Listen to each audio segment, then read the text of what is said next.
Hi hello welcome to the Mittu vlog. ఈరోజు మనం Sunday special old style egg curry recipe ఎలా prepare చేసుకుందామో చూద్దాం. ముందుగా నేను ఒక 9 to 10 ఎగ్స్ తీసుకున్నాను. ఒక 4 పెద్ద ఉల్లిపాయలు, 4 లేక 5 పచ్చిమిర్చి, ఒక నిమ్మకాయ సైజు చింతపండు నీళ్ళల్లో పెట్టుకున్నానండి. దాని తర్వాత స్పెషల్ మసాలా చూద్దాం. 2 టేబుల్ స్పూన్ గసగసాలు, ఒక 3 ఎండుమిర్చి, లవంగాలు, దాల్చిని చెక్క, ఎండు కొబ్బరి, ధనియాలు, కరివేపాకు. ఇప్పుడు ఈ మసాలా అంతటిని ఆయిల్ లేకుండా దూరగా వేయించుకుందాం. ఈ వేయించిన మిశ్రాన్ని మిక్సీ జార్లోకి తీసుకొని ఫైన్ పేస్ట్ లాగా చేసి పక్కన పెట్టుకోండి.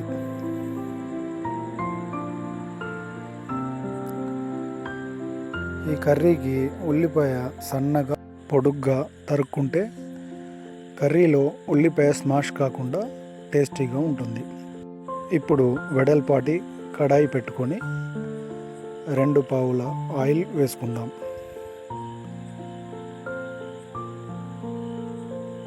ముందుగా ఆవాలు, జీలకర్ర, అవి చిటపటలాడాక పచ్చిమిర్చి వేసుకుందాం. పచ్చిమిర్చి వేగాక కొంచెం కరివేపాకు, తర్వాత ఆనియన్ యాడ్ చేసుకోండి. ఆనియన్ బాగా మగ్గనివ్వండి. గోల్డెన్ బ్రౌన్ కలర్ వచ్చేంత వరకు ఆనియన్ని ఫ్రై చేసుకోండి.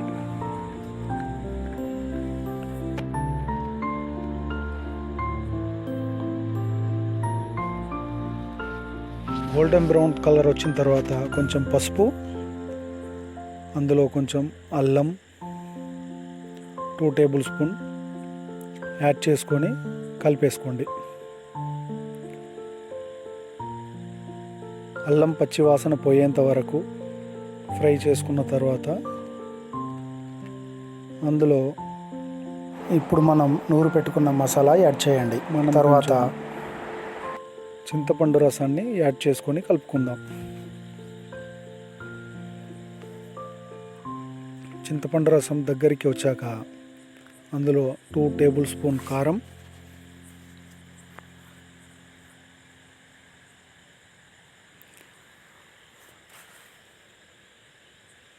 వేసుకొని బాగా కలుపుకోండి.